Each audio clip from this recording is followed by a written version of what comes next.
Our preference would be to get a shelter dog, but obviously a lot of shelter dogs are mutts like me. What had he described himself as? Mutt is another term for mongrel, one of the worst things you could call someone whose parents are from different races. In his first press conference as president-elect, was it self-deprecation or trying to take ownership of an abusive term? The whole appeal of me as an artist is, I did have things that were initially seen as strikes against me, like being from Canada, being an actor, being light-skinned, being Jewish. There's all these things that I guess in stereotypical rap world don't really fit the package.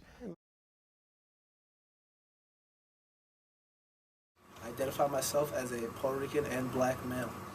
As a multiracial student. I'm white, Japanese, and a little Puerto Rican.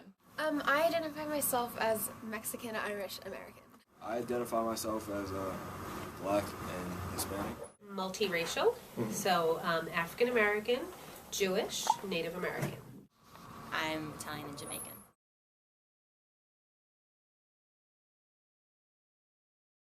Multiracial Americans have been in the Americas for as long as there have been settlers here. The earliest European settlers would often rape or marry the Native Americans and/or the slaves they had brought from Africa. In addition, there were also a number of African slaves and Native Americans who also had children together. This pattern of whites raping the natives and their slaves continued on for quite some time and led to numerous children being of mixed race. In the 19th century, terms emerged to discuss the ethnicity of these children. Categories such as mulatto, quadroon, octoroon, hexadecaroon, and quintroon were all used to indicate mixture of ethnicity. In addition, terms like mestizo, indicating Native American and white children, and métis, French for the same idea, arose in America's early history. What is interesting to note in the early American multiracial history is that when one looks at photos of slaves, they become noticeably lighter in skin tone as time goes on. This could possibly be attributed to increased mixing in the slave populations by the white slave owners. Furthermore, very few African Americans have, so to speak, purely black blood. They often come from European or Native American descent. For instance, in the 1918 census, the Census Bureau estimated that roughly 3/4 of the black population was mixed black and white. While miscegenation was forbidden, rape was far too common. This led to slaves on the plantation treating these children differently. While they often would still look black, they noticed the difference and acted accordingly.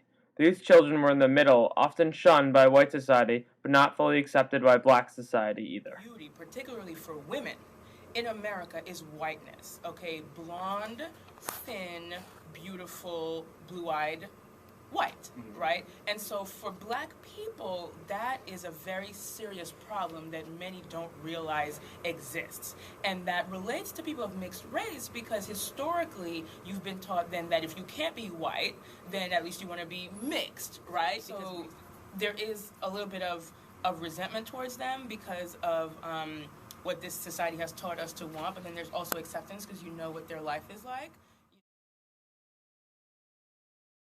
Kind of by my parents a little bit. My mom is always calling me black. My dad is always calling me Puerto Rican. Even though my dad is black and my mom's Puerto Rican. It's really stupid, but it's fine. While one might think that this would cause them to develop their own community, this did not happen. Instead, they would often have to struggle alone through their own racial identity. It's kind of hard to connect to a multiracial community, so it's kind of it's kind of isolating at times. No? Not really. I think people are usually identified as one race or another. In Fieldston, I don't know about 5 biracial kids or something like that. So we don't really have our own community. It's either black people or Spanish people or white people. Not really. It's more just like the big genres, and then you can kind of go to whatever you fit into. Mm-hmm. I don't really know anything about multiracial communities. I know. No, not really. The term miscegenation was coined after the Civil War to provoke debate over whether or not blacks and whites should intermarry. Laws prohibiting mixed marriage had been in place since the colonial era. The 1883 case, Pace v. Alabama, upheld anti-miscegenation laws and deemed them constitutional. Moreover, it was not merely blacks and whites who could not intermarry. It was whites in nearly every other ethnic group. It was not until over 80 years later, during the 1967 case, Loving v. Virginia, that anti-miscegenation laws were deemed unconstitutional. All the races, like black, Hispanic, I think they're pretty much on one side of the spectrum, and then white is on the other. If you're white and black or Hispanic, then I can see there being a little struggle within yourself. But when you're black and Hispanic, you're pretty much on one side of the line. In light of these laws, it is particularly interesting to see that interracial relationships still occurred.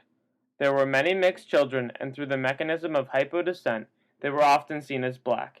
Hypodescent is the assignment of a multiracial child to the ethnic group seen within the society as inferior. For instance, the product of a black and white coupling would be seen as black.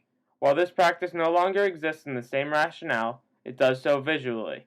People are more inclined to identify those who look black as simply black, without considering mixed ancestry. What this country really teaches black people, consciously and subconsciously, is that they should want to be white, you know, to be mixed, right? Malcolm X in particular, for example, his mother married his father, particularly because his father wanted to marry a lighter-skinned woman so that his children could be lighter-skinned, so that they wouldn't have to endure the hardships that he endured throughout his life because of his dark complexion. When I went to Middlebury, there was a lot of pressure to be part of the, I think it was called at the time the Black Student Union. They couldn't understand why I didn't want to be a part of it, and I said, well, if I'm going to be part of that, then I really need to join Hillel and find where the 1 or 2 Native Americans are and be part of that too, and I don't feel like it, I just want to be me. It's not so much multiracial. I don't fulfill like the stereotype of what like a Latina or a Hispanic person is supposed to be, like, you know, ghetto or like darker skin or like the big hoop earrings. Like, I'm not that, and the fact Doing is, like, something we're really halfway, so you sort of halfway fulfill one group stereotype. Not really, it's just like if you're Asian, you're like really good at math, like those kind of things. One could make an argument that issues of multiraciality are not really a problem whatsoever. No, I think it's an awareness issue more than a problem issue. I don't think it's too much of a problem. And that point could easily be corroborated.